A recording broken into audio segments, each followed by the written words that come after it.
Welcome to rSlash Am I the Bad Guy, where OP is angry that his daughter is a stripper. Am I the bad guy for not letting my miracle baby niece be my flower girl at my wedding? I'm a 27-year-old woman, and my older brother and sister-in-law, both in their mid-30s, just welcomed their first child a year and a half ago after years of trying. After many failed attempts, my sister-in-law was told that she wouldn't be able to conceive due to a medical condition she has, but they finally got pregnant. Since having my niece, the baby's been the center of attention at every family event that we've had since she was born. Birthdays, weddings, family get-togethers, you name it. Now, don't get me wrong, I love my niece, but it can get to be a little too much when my sister-in-law goes on and on about how long they tried to conceive, complications they've had, miscarriages, etc. Like a little too much info. Many family members have commented on how it's a little bit excessive, but no one has said anything because they don't want to sound like a douchebag. Anyways, I'm getting married in the spring, and my brother and sister-in-law approached me last weekend about having my niece be the flower girl. Well, my fiance, who's 35, has 2 kids, a 10-year-old boy and a 6-year-old girl from a previous marriage. His son is one of his groomsmen, and his daughter asked to be our flower girl when we told them the news that we were getting married a year ago, as it's something she's always wanted to do, so of course we said yes. So I explained this to my sister-in-law when she asked about my niece. She asked if my stepdaughter can just carry my niece with her. I said, I don't think she'd be comfortable with that considering she's 6. She then asked me why I can't give that role to my niece and allow herself to carry my niece down as the flower girl. I said no because I already promised it to my stepdaughter. She then started going off about how my lack of effort to incorporate my niece is disgusting to her. That I should honor her in some way since I know how long and how hard they tried for my niece. Now, I may sound like a bad guy for this, but I kind of got fed up and snapped and said, incorporate your niece how? By the time the wedding comes around, she'll be 2. The entire family knows your story about how long and hard you guys tried for her. What more can you expect me to do to honor her? She started crying and said that clearly I don't love my one and only niece and I'm letting her down. I said, of course I love my niece, and obviously she's going to be involved in pictures and stuff, but I'm not going to let my stepdaughter down by giving my niece a role that she's too young to remember anyways. Well, now my sister-in-law and my brother are pissed off with me for not letting my niece be the flower girl, and they're running around telling the rest of the family that I don't love my niece. My mom had been trying to stay neutral, but she thinks my stepdaughter would understand if I explained to her that I need to give the role to my niece. I'm firm in my decision though, and my fiance is thankful that I didn't let his daughter down. Am I the bad guy for not allowing my niece to be the flower girl? Man, OP, you are not the bad guy here on so many different levels. 1, your wedding, your rules. That's super easy. 2, it's your own stepdaughter being the flower girl. If you're in the wedding, your husband's in the wedding, and your stepson is in the wedding, but your stepdaughter is left out, that will definitely cause some hurt feelings. How could it not? 3rd, how does she get off saying that you don't love your niece for not including her in the wedding, when wouldn't that also mean that she doesn't love your stepdaughter for not letting her be in the wedding? Think! Use your brain, lady! Use logic! She's just obviously super biased towards her own kid, which, I understand all parents are biased towards their own kids, but come on, man. That sister-in-law is being super unfair, super hypocritical. Also, I gotta add real quick, as the father of a 2-year-old, I don't know how much I would trust a 2-year-old to be a flower girl. I don't know a lot about wedding culture and how competent they need to be, but 2-year-olds, they're not really the most reliable age group out there. Anyways, OP, I'm giving you 0 out of 5 bad guys. I'm giving your sister-in-law and your brother, let's say 1.5 out of 5 bad guys. And I'm giving your mom 0.5 out of 5 bad guys for not. Honestly, she shouldn't even be neutral. She should be taking your side on this. Am I the bad guy for refusing to help my mom now that her husband is sick and throwing the past in her face when she pleaded with me? I'm a 25-year-old woman, and my mom and I have a contentious relationship. We've been mostly estranged for the last 7 years. I say mostly because she's made some effort to stay in touch while I faded away. My dad died when I was 4. Mom and him weren't married, but they were still together. She leaned heavily on my dad's family for a couple of years. Then she moved us away so she could start a better life for us. After moving, she met John and married him. I was told more than once by John and my mom that John was now my father, and I was told to call him Dad, refer to him as Dad with others, and to not correct anyone who used the term Dad or Father. They told me to correct anyone who called him my stepdad. I didn't want to do this, but I was punished, and John yelled at me multiple times for disrespecting his love. And I was berated and told that he was stepping up to take me on as his daughter, and the least that I could do is respect him as my father. When my mom gave John children, it became very clear that he never saw me as his. I was treated differently. I wasn't given the same anything. Yet the rules remained in place that I called John Dad, and I would get punished for any instance of not doing so. Mom always took his side, always backed him up, always agreed that he deserved some kind of respect for this stuff. I still have some bitterness over this. I didn't want John to be my father, but at the very least, if I'm going to be forced to address him as such and to correct people who spoke the truth, I felt like I should have been treated better, at least. But that didn't happen, and I moved out the day I turned 18 and stopped speaking to or seeing my mom and John. She would reach out, and sometimes I would read her messages or listen to her talk to me, but I felt good not having them around. Now, John's been diagnosed with a neurological condition, and my mom is caring for him. She asked me to come and help her, to help out their kids. I refused. She told me she needed me, they needed me, and I'm their daughter. I told her, I don't care, I would not help, and after everything they'd done, they deserved nothing from me. I told her she failed me as a mother, and as far as I was concerned, they were already dead and buried to me, and there was nothing they could do to me. She said that I was being unfair, holding on to the past too much, and lacking in compassion. She tried to tell me to think of the good times. I told her that she failed me. She forced me to say stuff that I didn't want to say as a kid in order to appease her husband, who didn't treat me like his kid anyways. A family friend reached out after the disagreement and told me I should be ashamed, and while they were imperfect back then, they're still my family, and I piled onto a woman who's doing the hardest job imaginable, which is caring for a sick loved one. Yeah, I don't see the issue here, OP. Your stepdad made it perfectly clear that you are not his real daughter, so why should you treat him like your real father?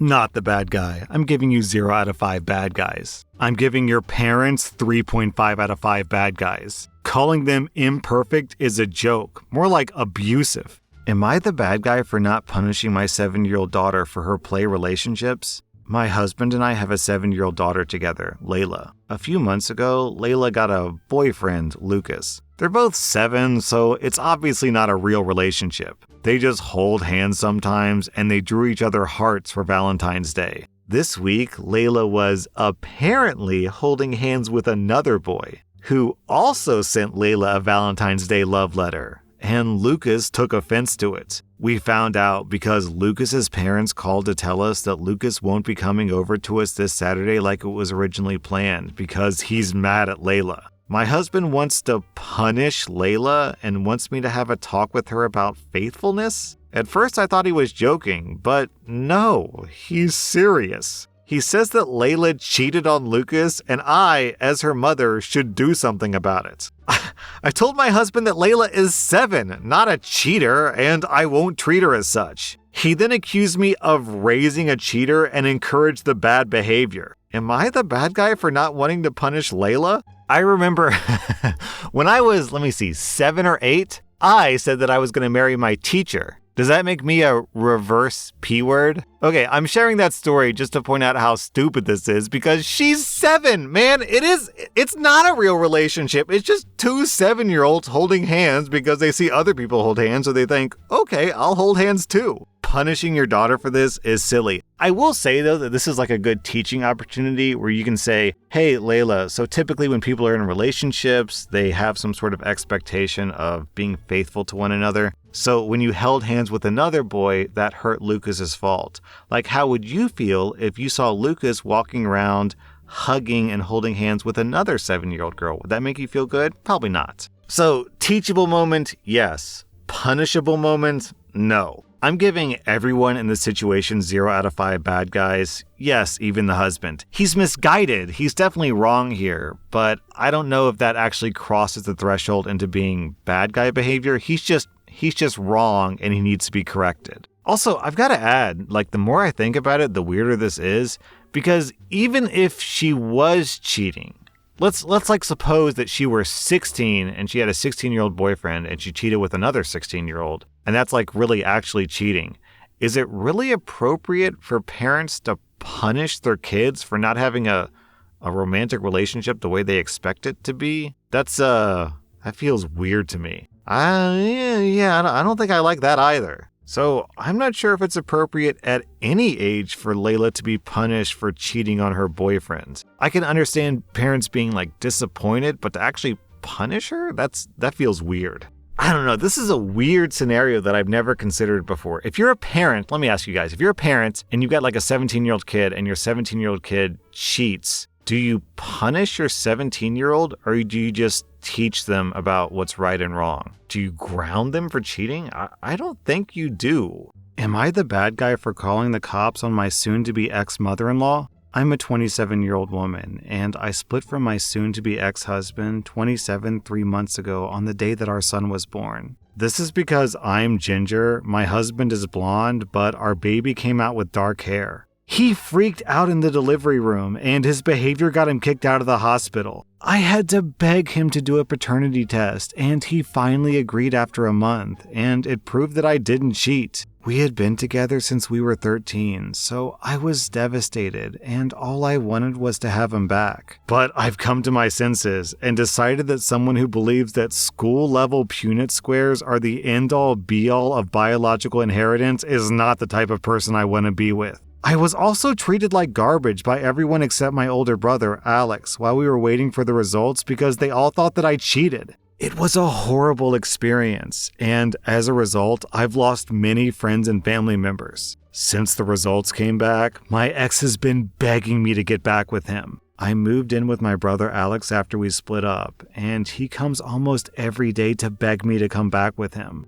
My in-laws have been harassing me too, especially my mother-in-law, who has come over 4 times in the past week asking me to forgive her son and to let God back into your heart. I used to be a Christian, and so are all of my in-laws and my family, but how I was treated when my baby was born made me lose that faith fast. The whole church community treated me like trash during this whole ordeal, and it made me want nothing to do with them anymore. And I don't want to raise my son in that kind of community. Yesterday, my mother-in-law showed up at my brother's place when he wasn't there, and she had the pastor from the church that I used to attend with them. They practically forced their way in, and I was being berated like a child for not forgiving my ex's lapse in judgment. The pastor basically sat there and said that I would be going to hell if I didn't take my ex back. I excused myself to the bathroom and called the cops. The pastor and my mother-in-law were escorted out. Now I'm being harassed on social media and being called and texted by literally everyone that knows both me and my ex and his family. They're calling me the bad guy for going nuclear and calling the cops on 2 people who weren't being threatening, and they're demanding that I apologize immediately. I'm starting to feel bad now because I know they care in their own twisted way, and I shouldn't have gone nuclear on them. Am I the bad guy?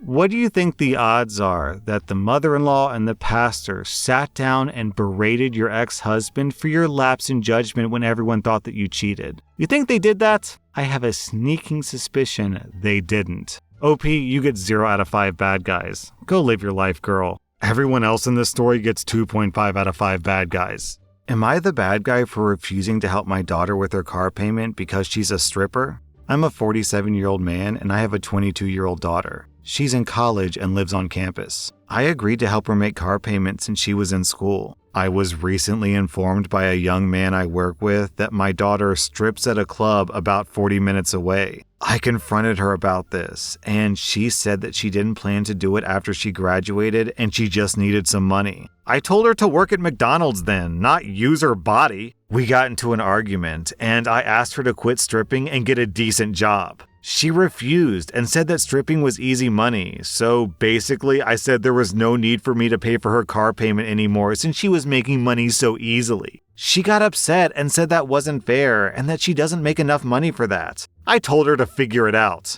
She told my wife about what happened, and my wife is upset about her job of choice, but says that it's unfair for me to stop supporting her so suddenly over an argument. I think it's perfectly fair. It's my money and my decision when to cut it off. First off, gotta read this reply from Danny Dragon Queen. What kind of douchebag tells a woman's parents that they saw her daughter stripping, as if that's any of his business to get into? Your gross coworker who goes to strip clubs to ogle women but then tattletales on them is the biggest butthole in this story. Then another reply, probably tried to hit on her and was told to F off. OP, how do I say this? If you think that strippers make the same money as McDonald's workers, you are grossly misinformed about how the world works. I'm giving you a bad guy score for not being a man of your word and for breaking your promise to your daughter. Also, just think about it, OP. Use your brain. If she has a job where she makes easy money and then you cut off more money to her, is she going to then quit that easy money job and get a lower paying job at McDonald's? Or is she going to double down on stripping? Obviously, she's going to double down on stripping. So if the goal is to make her stop stripping, you're just doing the opposite. I'm giving your coworker 3.5 out of 5 bad guys. I'm giving you 2.5 out of 5 bad guys, and I'm giving your daughter 0 out of 5 bad guys. Even if you don't agree with her profession, at the end of the day, it's her body, and she gets to decide what she does with it. That was r/Am I the A, and if you like this content, check out my podcast where I publish the exact same episodes. Also, hit that subscribe button because I put out new Reddit videos every single day.